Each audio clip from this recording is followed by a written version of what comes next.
Welcome to Club E, the show designed to sharpen your business acumen and fuel your entrepreneurial journey. Hi, I'm Rick Brimacomb. I'm your host, entrepreneur, investor, and connector. I'm helping business leaders navigate growth, make powerful decisions, and build valuable connections. Each episode will unpack real world insights, proven strategies, and candid stories from seasoned experts, founders, and industry leaders. Whether you're scaling your startup, refining your board, or planning your next big move, consider this your boardroom away from your boardroom. So let's dive in because this is your next breakthrough. Our guest today is Ben Olk. Ben is CEO and board chair of NCCO Group, a 120-year-old third-generation family business based in St. Paul, Minnesota. Ben stepped into a leadership position from a background in education and HR and has since driven significant growth at his company, 50% in 5 years, through a combination of strategic acquisitions, partnerships, and cultural transformation. Under his guidance, NCCO has transitioned from a traditional family insular board to a high-performing governance structure with independent directors. Ben brings a unique lens on aligning family ownership with a long-term strategy, navigating change, and using the boardroom as a powerful tool for growth and accountability. Ben also recently joined Club E for one of our in-person events with the title, What Value Does Your Board Bring My Business? So Ben has been kind enough to spend time with me a couple times now recently, so I appreciate that very much. Welcome, Ben. Rick, thank you for having me. I really appreciate the opportunity to share some perspectives and some insights and even to hopefully learn some things from you as well. So thanks for having me. Great. Well, thank you again for joining us. And before I get into some questions in our conversation that we're going to have here today, did I miss anything on your bio, or would you like to add anything on top of that? Unique hobbies, fun little factoids, or anything else you'd like to share with us?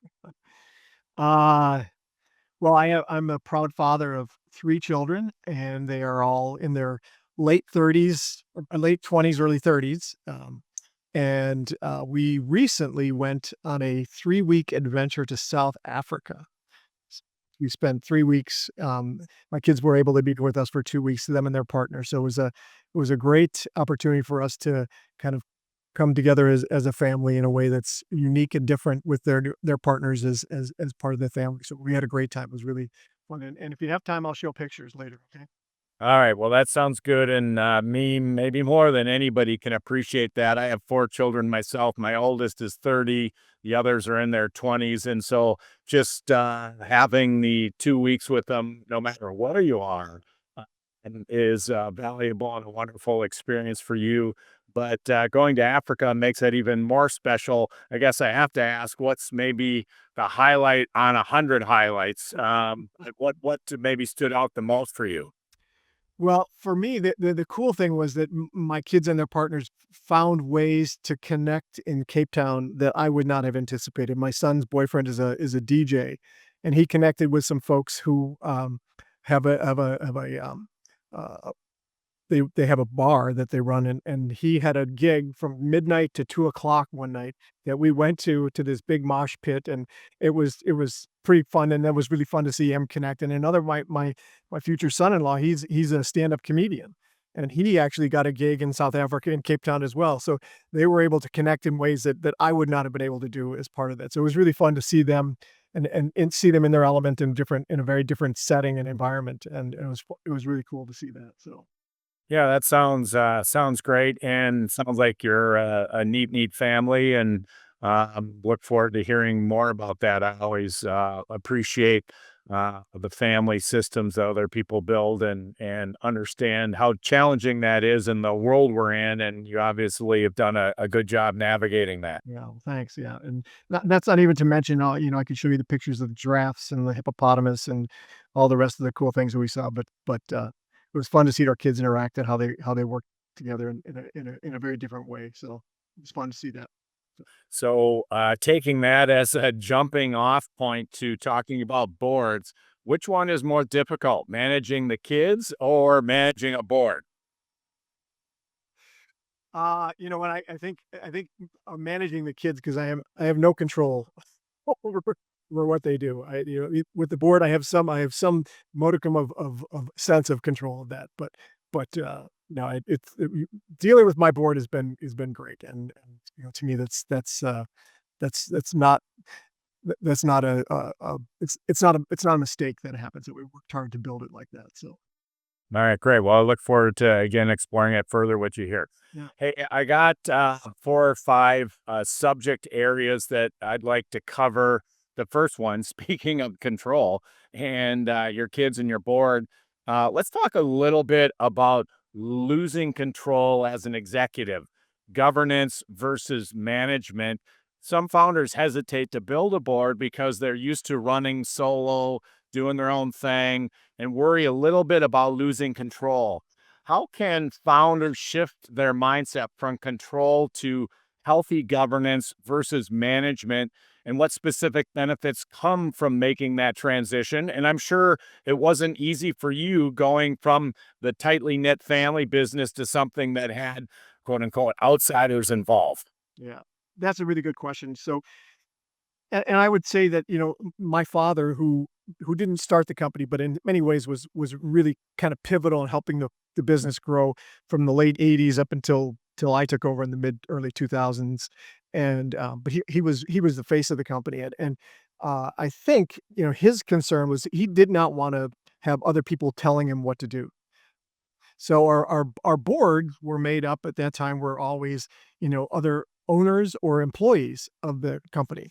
And of course he had control over that, so he was able to manage that. But as I took over in the late 2000, 2007, 2008, I really recognized that that boards didn't necessarily have to be about control, but I really view them as partners, and what are the ways that we can learn from them? I need to give them permission to help me see the things that I just don't see, and that's been a really important thing. It's still a bit of an awkward relationship because as the majority shareholder and as the CEO and as the chair of the board, they do serve at my discretion.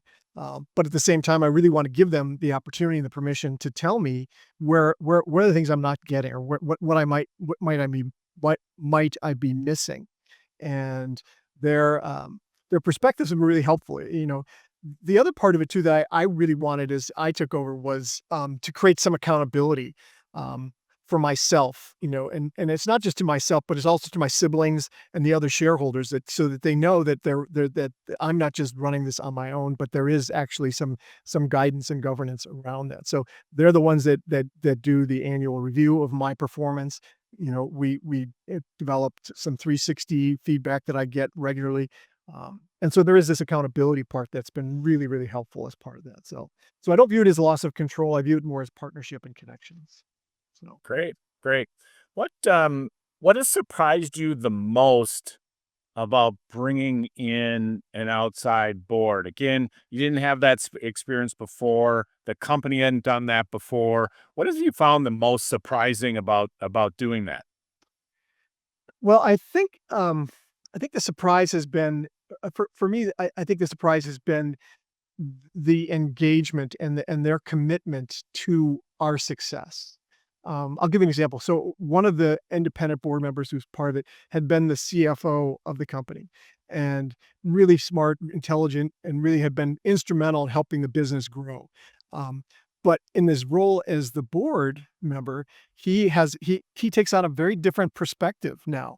And I always laugh. I always give him a hard time because we really, had gone for a long time without having a real formal budget process. And now as a board member, he wants to see the budget.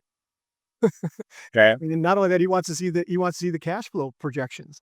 And, those are things that we didn't necessarily have when he was in that role. But, as a board member, he recognizes the value of that and has really encouraged us and pushed us to get to that, and really done some work towards that. So that to me has been, a bit of a surprise. But like I said, I think it's been a real helpful element of our development, our growth.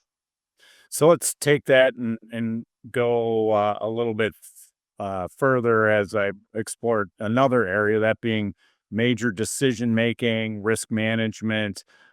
So whether it's a new board member exploring, say, your budgeting. There's also big things that come up like acquisitions. You've mentioned there was an acquisition opportunity, the board, and you kind of had to work through that. Um, Tell us a little bit about how the board's input shaped your approach to managing the risk of that decision, and what can other founders do to leverage their board effectively when evaluating major business decisions like that? Yeah, that's a really good question. And that's a great example because, yeah, it's just very recent. We had the opportunity to acquire, a product line that we'd been working with for a long time, and had the chance to bring them into the business. And when we did our initial presentation to the board, I got some of my leadership team together, and we did this presentation, and we focused almost exclusively on strategy and why we thought this was a really good strategic direction that we should be going, and we thought what gaps this would fill in terms of our product offering and what we could build on it. And the board was, you know, they were asked a lot of really good questions about it, but quite frankly, they didn't have any questions about the strategy. Okay. Wanted to know about the risk, and they really wanted to know, especially we had just had a really rough quarter. I don't know about others in this, but, January, February, March of 25 had been pretty tough for us. And so they were looking at those numbers and those results and saying, "Okay, how is this gonna impact the core of our business? How is this gonna distract us from what we've done in the past?" So, it forced my leadership team and I to really step back and do some stress testing on the existing business, as well as, how do we continue to allow that to flourish at the same time nourishing this new business. And I have to admit, there was a bit of PTSD when they came back and said, "Tell us what would happen if you lost 15% of your revenue. How are you going to change? How is that going to impact this?" And, during COVID, we lost 90% of our revenue at one point. Wow. And so and we survived. We got through it. But it forced us really to review, some of the levers that we could pull immediately. What were some of the longer term ones that would be possible if things didn't work out? We had to, re-examine some of our assumptions about what we were intending to do. And I think, quite frankly, it really forced us to do better planning for the coming year as a result of that stress testing. And so I think it was a really positive result out of that. And, it really did challenge us to that. It wasn't always comfortable because, yeah, I don't want to look back. What would happen if I lost 30% of my revenue? Well, that's not something I necessarily want to do, but to force yourself to do that and go that exercise was really, really helpful. So and eventually we came to an agreement, and we said, "Yep, let's move forward. Let's go for." So it was good. So it sounds like the board has helped you really alter your strategic decision making process, and for the better. Um, Other than this acquisition issue, and maybe stress testing the top line and such, any other things come to mind, big or small, as to where your board was helped alter your thinking and potentially the direction of the business? I'm not so sure that they've necessarily altered some of the decisions, um, but I would say we had a really tricky personnel decision that, I had to make about a year ago, and it was one of those things that was, as with all personnel decisions, there's only so much you can talk about in a with others around it. And what was really helpful for me with the board was for them to be able to hear it and understand it, and and challenge me on a number of elements of it, and saying, "Hey, what are you going to do if this happens, or how would that approach it, or are there other ways you could deal with this?" So having that, you know, not so much changing my decision, but really challenging my decision and making sure that it was the right thing to do at the time. So that was helpful. Okay. That makes sense? Yeah, totally, totally. So another topic area I'd like to explore, your board meetings and interactions, which then lead into board culture. Describe what a typical board meeting actually looks like, and then more specifically, how have you tried to intentionally shape the board culture to ensure that the interactions remain strategic and productive and positive? Yeah. Yeah, that's something that I'm really conscious of and want to really continue to work towards. And I'm always curious about how do people run board meetings? Typically our boards had meetings had been very um, rear rear facing. We were always looking at what did we do last quarter? What did we do wrong? What did we do well? Um, and it was important, I think, for those business leaders who were reporting to come to the board and to be able to brag a little bit about what they had succeeded at and to kind of rationalize some of their mistakes or where they were lacking. Um, but it was too often we were just repeating the material what we'd had provided in the materials. So what I really focused on, I said, let's shift away from this rear viewing and see if we can look forward. So we don't necessarily even look at the materials in the board meeting per se, but what I ask people to do, my leadership group to come do is bring their top 2 or 3 questions that they're wrestling with to the board. And so rather than have it be just a download, it is a discussion. It's a conversation that the board has with these business leaders. And it's all about, well, I should say sometimes, we can get into, very specific personnel decisions or, renewal of a lease or something like that. And so what the board has really forced us to do is say, let's not talk about that individual. Let's talk about succession planning. What are you doing in terms of development of your employees? So let's focus on the bigger pictures. And instead of talking about, whether you renew the lease or not, tell us what opportunities or blockers you have given your existing space and what can we do with that. So it does force we have been able to force that more strategic level, which I really appreciate from the board.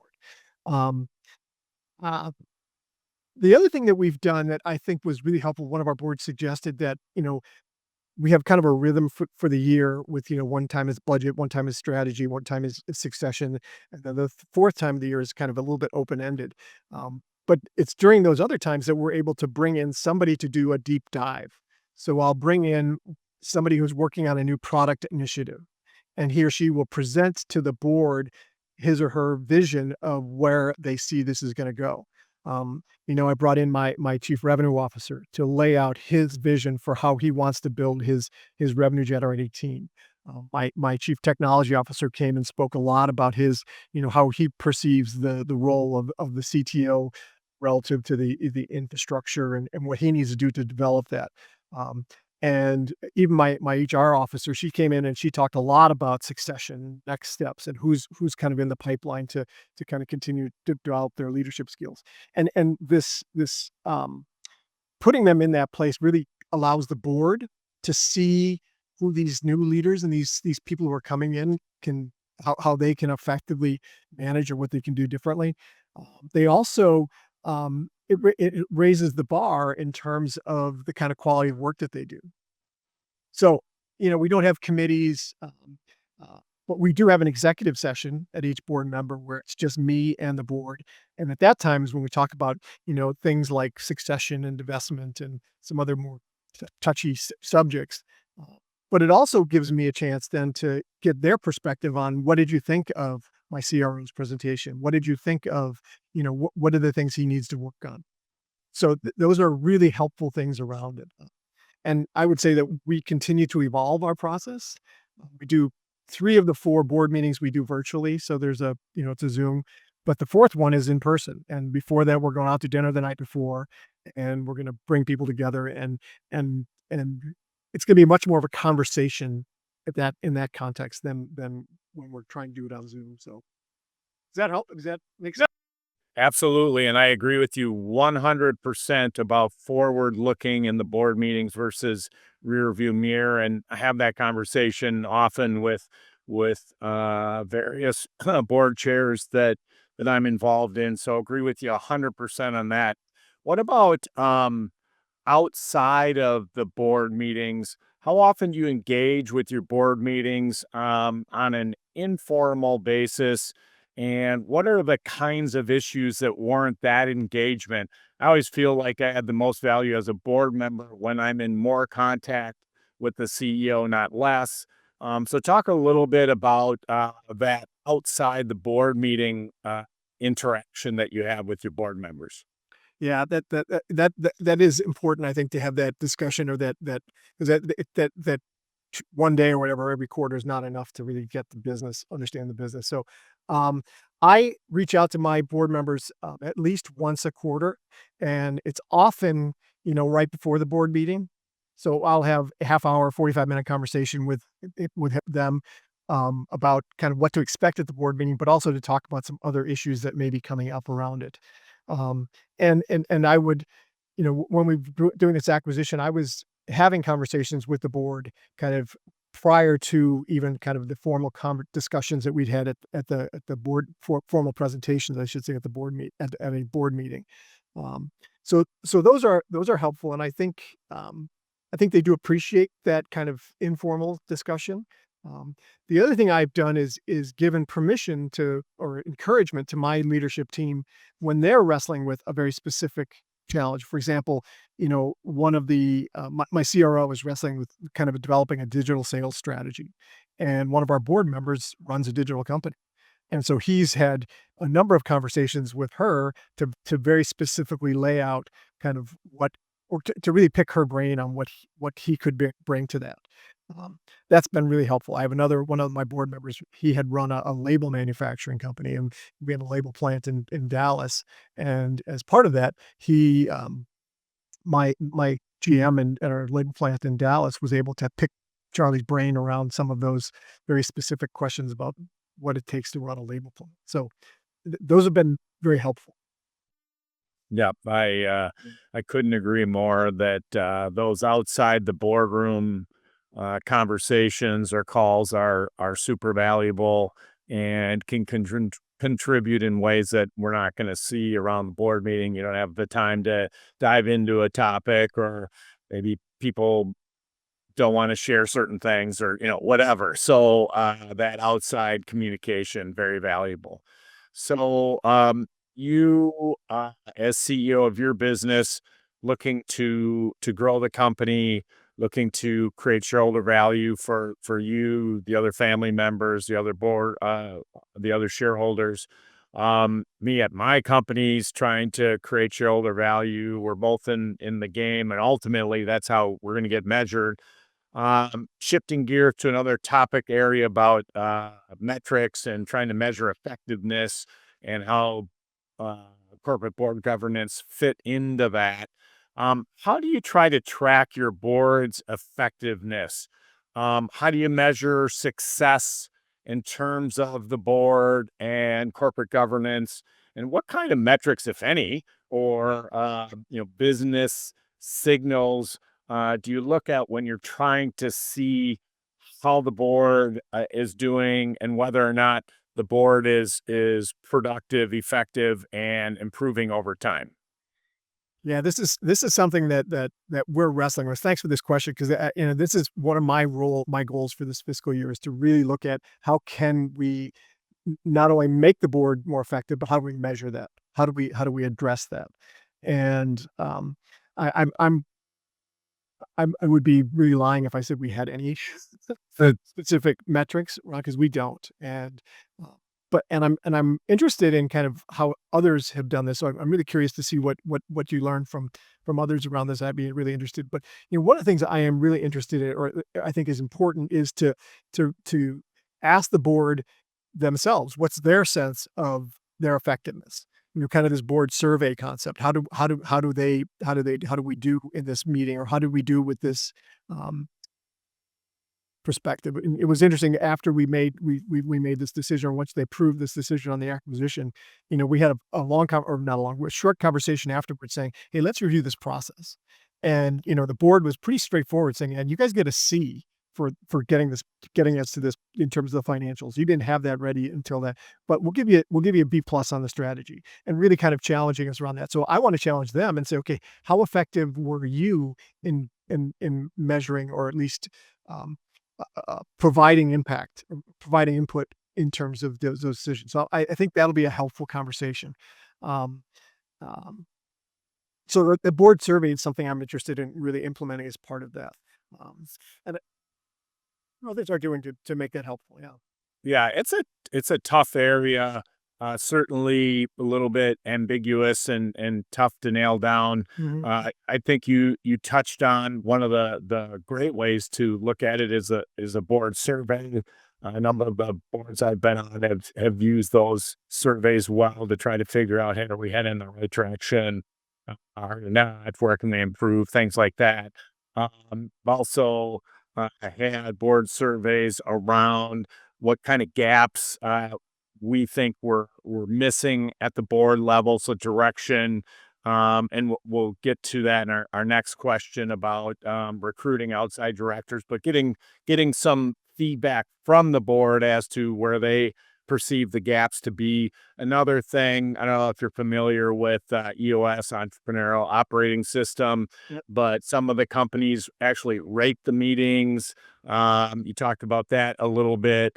EOS uses a number scale versus a letter grade, but either way, you're getting feedback, and then a couple of my companies have used scoreboards in terms of certain operational metrics that we're tracking that we're really focused on and how we're doing against that. And then every once in a while, some of my CEOs are a little more focused on enterprise value and how the company's doing there. Obviously, month to month is a little bit short-sighted to try to figure out, are you growing shareholder value? But certainly quarter to quarter or year to year, making a rough assessment as to what you think enterprise value is are a few of the ways that some of the companies I've been involved with have tried to assess the value of the board and how productive the board is. Um, That's Kind of a some fruit like that to me, and just having that kind of at the checkout at the end of the meeting, how'd we do? You know? Yep, Yeah, that's a good. yep, not and not just, hey, anybody have anything else to say, but actually try to assess it and be constructive as to where things went well, things didn't go well, etc. And then track that, measure that too. I think that's a great idea. Yeah. Yep. And then little bit off the beaten path, if you will. What, if any, is an unusual way that you believe you've received value from a board member? I guess putting myself in uh, in the shoes of wearing that board member hat and kind of thinking about how I've added value to people that I've served on boards. And I guess for me, I would just put out there just kind of the personal thing to not just be focused on the business, but how those people, because we're all human and we're all having this human experience, and whether it's a challenge uh, with a spouse or children or an aging parent or whatever, maybe there's a health issue, what have you, going to be supportive in things like graduation parties or whatever. So I've tried to be more than a board member. I'm one from a relationship standpoint. So maybe for me, the unusual way I've tried to add value is to look at it, much more and deeper than just a business relationship. But how have you received value in ways that maybe you didn't expect from your board members? Yeah. Well, I mean, it goes back to kind of what I mentioned earlier, that kind of really tricky personnel decision I had to make about a year ago. And while on the one hand they challenged some of my assumptions and and process, they were very supportive of the decision, and it was really tricky because that was, as somebody pointed out, this is probably the most difficult decision you'll ever make in your life, and I didn't get a lot of support from folks I'd normally would expect it from, but I got it from the board, and the board looked at it was looking at it from a very perhaps narrow perspective on the business, but also saying, "Look, you know what? This is something that you needed to do, and this was important for the family, for the business, and moving forward." And so, you know, that support was immensely helpful for me at that point. But I like what you said earlier. I mean, we've made a point of inviting board members to come to um, corporate events. We had a Christmas party last year and invited the board and two of the 5 members came. And it was great. They were able to see how things operate. They were able to talk to people, and it was really a great way for them to engage on a much more informal and I think constructive way. So I think that those giving those opportunities is important. So, I agree with you. yeah. Another area to explore here is the actual recruiting of board members' roles or responsibilities. You had to transform the role of the board at your company. You had to recruit outside directors. How did you go about doing that? What led to that process being successful? And then how have you clearly defined the board director roles and responsibilities up front so that you hopefully find the right fit with the people that you bring on board? Yeah, that has been, obviously, it's all about personalities. It's all about who's the right fit for this, and the cultural connection is really important. So what we did when we started looking, I brought in an external consultant. I hired a company called Libby, or it's Libby Doran. It's Doran Leadership Group, with Doran Leadership Partners, and she was terrific in terms of helping us really frame up what we were looking for. What was you can find any board member. But what are the critical things that we want help with, and where can someone who has an external perspective be really helpful? Um, and I don't know that we did it at the time, but I've done it since then. Is kind of create the board matrix. Say, here are the people who are on the board. Here are their skill sets. Where are the gaps? What are the things that we're looking for? And in that context, the the gentleman that we brought in, we were looking for somebody who had experience in a family-run business that was looking for um, generational or external leadership. So, it's pretty clear that none of my siblings are really interested in stepping into my role when I retire at some point.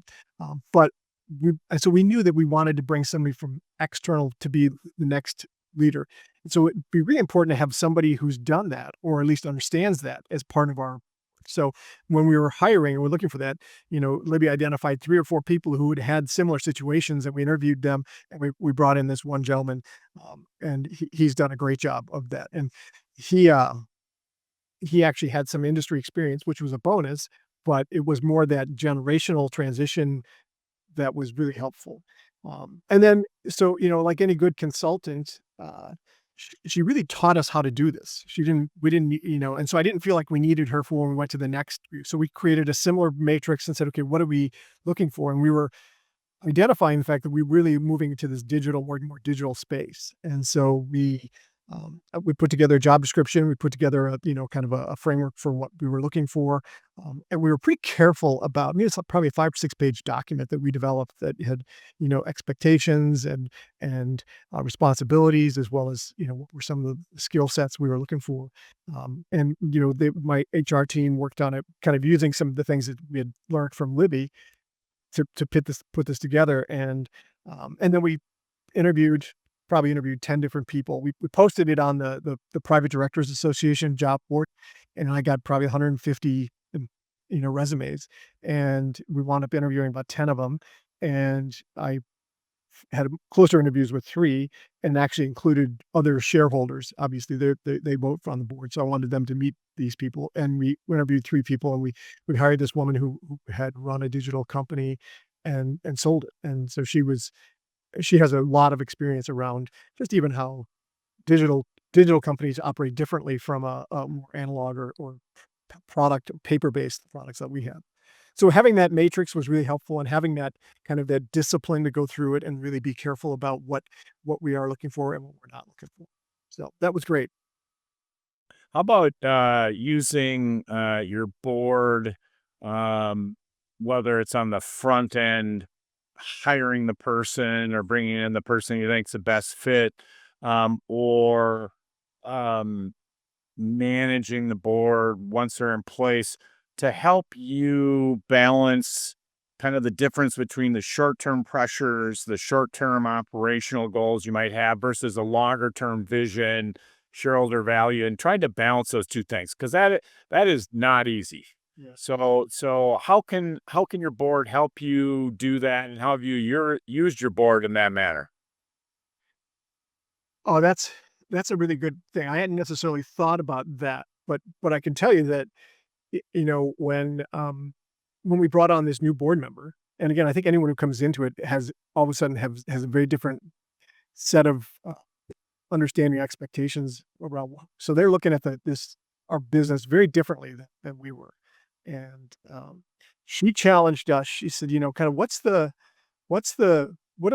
strategic imperative? What are the 2 or 3 things that you have to do to grow this business? What are you gonna have to do to get there? And, I kinda went through my little route, and she said, "That's not quite enough." And and so what I wound up doing is taking a step back from and I can't remember the I can't anyways, a whole thing called a painted picture, where you step back and you literally spend, 3 or 4 I spent 3 hours kind of just writing down what would things look like in 5 years. Customer relationships, employee relationships, ownership structure. What would it look like with products that we're offering? And it was really helpful for me to kind of develop that vision or that perspective, um, because it does get you out of the weeds. It does get you, beyond that. And I'm not sure I would have ever done that if she hadn't really challenged me to push to look to that. And it's been a real helpful process. And in fact, one of the things I did is I challenged my own leadership team to do the same thing. Where do you think it's going to go? And really kind of created some alignment around what the things that were lacking and what are the things that we have to do to get to this to where we hope to be in the longer term. So the board's been good I mean, the members of the board have been good at challenge us on those longer term perspectives. Yeah, and there's kind of two ways to look at prospective board members. Those people that have your industry knowledge, and those people are coming in from the outside that might have a fresh perspective and not rooted in, hey, we just do things a certain way because we've always done things that way. Yeah. Um, How have you balanced the need for those two perspectives, and you built your board? How did you take that into consideration when you were building your board? Yeah, I think, for us, the industry knowledge, the kind of the understanding of the business was very much secondary to what we were looking for. To me, it was more about, do you have some experience that you will bring more generally to our our board? And I think if you get it, like I mentioned earlier, this gentleman that we hired who had been involved in this transitional, generation um, leadership, he had industry and it was a bonus. It was something that we gained because of it, but not necessarily critical to that. And and it turns out this woman who had the digital company prior to being running her own company there, she worked at General Mills and had some food service experience. So she does have some understanding of what we're dealing with, but it's a bonus and not necessarily a requirement. Okay, well, that's good to know. Yeah, I've often told people, "Hey, I'm not a domain expert, but I'm a business expert, and so I'll come at things with a systematic way to break problems down and try to solve them." But coming in, not professing to be an industry expert. So, honestly, I'm a little glad that you gave that answer. So, thank you.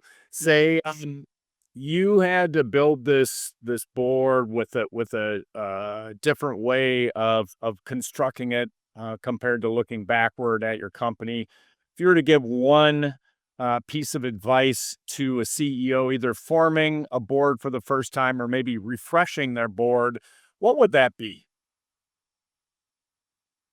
Um, well, I can't say enough really good things about the external consultant that we brought in to help us with that. Um, she allowed us to see the opportunity in a different way than we would have looked at it. So if somebody's really interested in that, I would encourage them to consider some. And I love Libby Dorr, but I know there's others out there. But to have somebody from externally to and cost you money, but at the same time it's well worth it when in the long run to get that kind of external perspective. I think too often, from my perspective, we are so insular in terms of how we run it. I think just culturally, as any business runs, it's very difficult for you to be looking longer term. So having some external perspective like that would be really helpful to help frame that for you. And they may come up with some solution that says, you don't need it, or there's other ways to approach it. So I would encourage folks to look at those external resources to get there. So When you posted for a open board position or positions, you said you got over 100 potential applicants. For people out there in our listening audience that are looking to become a board member, any recommendations for those folks? So kind of flipping it around from you, the CEO, building your board, to talking to people out there who are looking to get on a board. yeah, so I mean that's a good question.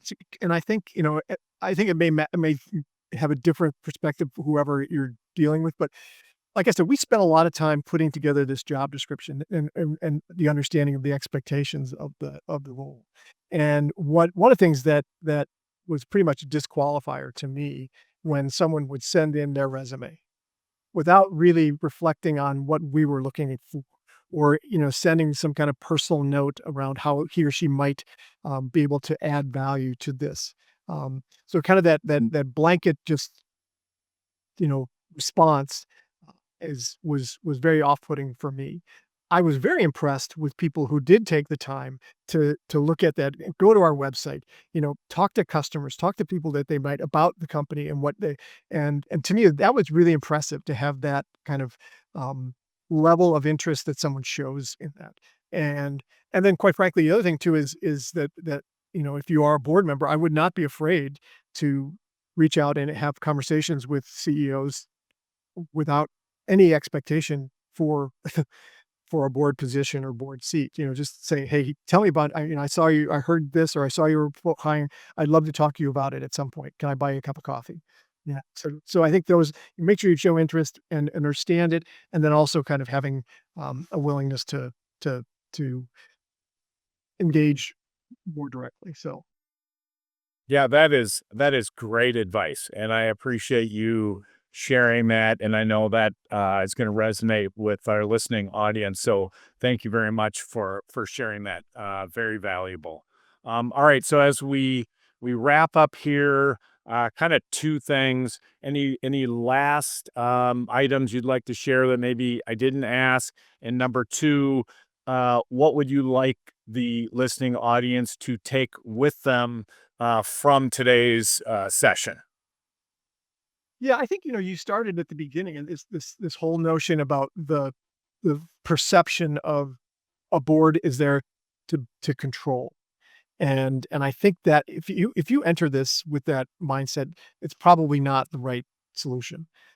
But if you really enter it with this notion that you can gain something from that partnership and that relationship and those connections, I think you will really gain from that. And I don't think you do it, like I said, you don't do it by accident.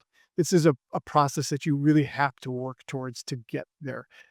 So if anything, I would encourage people to really be thoughtful about that and make sure that that's clear.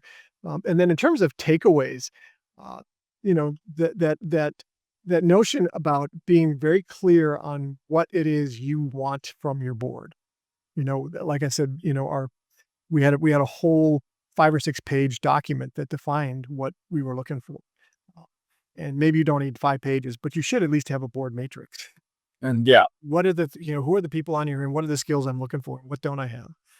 So those are some ways I would really encourage people to consider that. So all right. Well, thank you for that, Ben. Again, Ben Oak has been with Clubby now for a couple of different events, which you can find online. Ben, I'm going to take you up on the looking at the pictures from the African trip, as well as the. I took a personal note on how your children and their partners reached out to people when they were in that other country to do things that resonated with them. So thanks for sharing that parenting perspective as well. So thank you again for joining us, and I look forward to talking to you again soon. Rick, thanks so much. Thanks for the time. Appreciate it. Take care. All right. Thank you.